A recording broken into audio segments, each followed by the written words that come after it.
Hi friends, welcome to our channel agriculture today Telugu. చాలా రోజుల నుంచి మన ఛానల్లో ఎటువంటి హెల్త్ మరియు ఫుడ్కి సంబంధించిన వీడియో చేయలేదండి. ఈరోజు అటువంటి వీడియో ఒకటి చేయబోతున్నాను. సో ప్రతి వీడియోలాగానే ఈ వీడియో కూడా మీరు ఆదరించి లాస్ట్ వరకు స్కిప్ చేయకుండా చూస్తారని ఆశిస్తున్నాను. ఈ వీడియోలో మనం చేపలకు సంబంధించినటువంటి ముఖ్యమైన విషయాలు తెలుసుకోబోతున్నాం. ఏ చేపలు తింటే మంచిది, ఏ చేపలు తింటే మంచిది కాదు, చెరువు చేపలు బెటరా లేకపోతే సముద్రం చేపలు బెటరా అని చాలామంది డౌట్లు వస్తున్నాయి. అలాంటి డౌట్లని నేను కొంచెం క్లియర్ చేయాలనుకుంటున్నాను. So let's start the video. Friends, మనందరికీ తెలుసు చేపలు తినడం వల్ల ఆరోగ్యానికి ఎన్నో రకాలైన ప్రయోజనాలు చేకూరుతుంటాయి. ముఖ్యంగా చేపల వలన కంటికి సంబంధించిన సమస్యలు దూరం అవుతాయి. చేపలు తినడం వల్ల ఆరోగ్య ప్రయోజనాలతో పాటుగా అనారోగ్య సమస్యలు కూడా వస్తాయని మీకు తెలుసా? అవి ఏంటో మనం వీడియోలో తెలుసుకునే ప్రయత్నించేద్దాం. అంతకంటే ముందుగా స్మాల్ రిక్వెస్ట్, ఈ వీడియో కనుక మీకు ఎప్పుడైనా నచ్చినట్లయితే లైక్ చేయొచ్చు కదా. ముందుగా మనం ఏ చేపల వల్ల ప్రయోజనమో తెలుసుకునే ప్రయత్నం చేద్దాం. సో ఫ్రెండ్స్, మనం చేపలు తినాలనుకుంటే మాత్రం సముద్రం చేపలు బెస్ట్. ఎందుకంటే సముద్ర చేపల్లో ఒమేగా 3 ఫ్యాటీ ఆమ్లాలు ఉంటాయి. ఈ ఒమేగా 3 ఫ్యాటీ యాసిడ్స్ ఆర్థరైటిస్ని తగ్గిస్తాయి. సముద్ర చేపల్లో ఎక్కువగా విటమిన్ డి ఉంటుంది. దీనివల్ల ఎముకలు దృఢంగా ఉంటాయి. కంటి ఆరోగ్యానికి మంచిది. ముఖ్యంగా రేచీకటి రాకుండా ఉంటుంది. అదేవిధంగా సముద్రంలో దొరికే పీతలు, రొయ్యలు, నత్తల్లో ఎక్కువగా జింక్ ఉంటుంది. కాబట్టి వీటి వలన రోగనిరోధక శక్తి పెరుగుతుంది. గుండె ఆరోగ్యానికి మంచిది. మెదడు పనితీరు బాగా ఉంటుంది. ఒత్తిడి నుండి బయటపడవచ్చు. అదేవిధంగా వివిధ రకాల పరిశోధనలో తేలినది ఏంటంటే వివిధ చర్మ సమస్యలు కూడా పోతాయి. ఇప్పుడు మనం చెరువుల్లో పెరిగే చేపల గురించి తెలుసుకుందాం.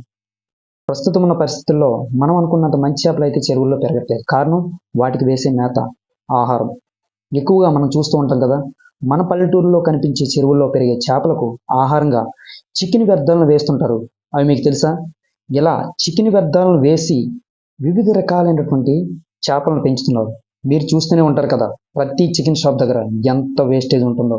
ప్రతిరోజు కొన్ని టన్నుల వేస్టేజ్ ఇలా చికెన్ షాపుల నుంచి సేకరించి వాటిని దానాగా వాడుతూ చేపలను పెంచుతున్నారు. తక్కువ సమయంలో ఎక్కువ బరువు పెరుగుతున్నాయి. సాధారణంగా చెరువుల్లో పెరిగే చేపలు నాచు, నీటి అడుగు భాగంలో పెరిగే వివిధ రకాలైనటువంటి మొక్కలు, అదేవిధంగా వివిధ నీటిలో పెరిగే పురుగులను ఆహారంగా తింటూ ఉంటాయి.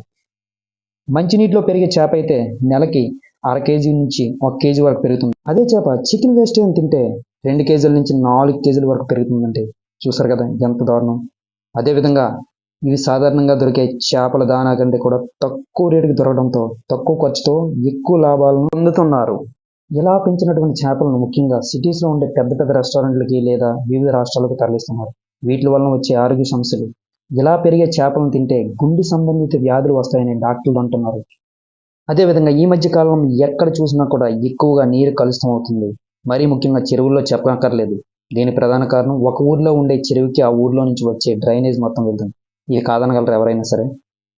అదేవిధంగా కలుషిత నీటిలో పెరిగిన చేపల కడుపులో పాదరసం మరియు ఇతర రసాయనాలు ఇమిడి ఉంటాయి.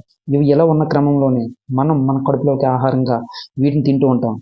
వీటిని తినడం వలన రసాయనాల ప్రభావం మెదడు పైన, నాడీ వ్యవస్థ పైన పడి వివిధ రకాల ఆరోగ్య సమస్యలు తలెత్తుంటాయి.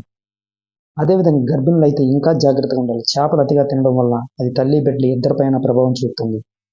సో ఫ్రెండ్స్, ఫైనల్గా నేను చెప్పాలనుకుంది ఏంటంటే, మీరు ఎప్పుడైనా సరే చేపలు కొనాలి, తినాలి అనుకుంటే నేను చెప్పిన ఈ విషయాలు మీరు గుర్తుంచుకోండి. ఫ్రెండ్స్, ఇది ఈనాటి ఈ వీడియో. నచ్చిందా? లైక్ చేయండి.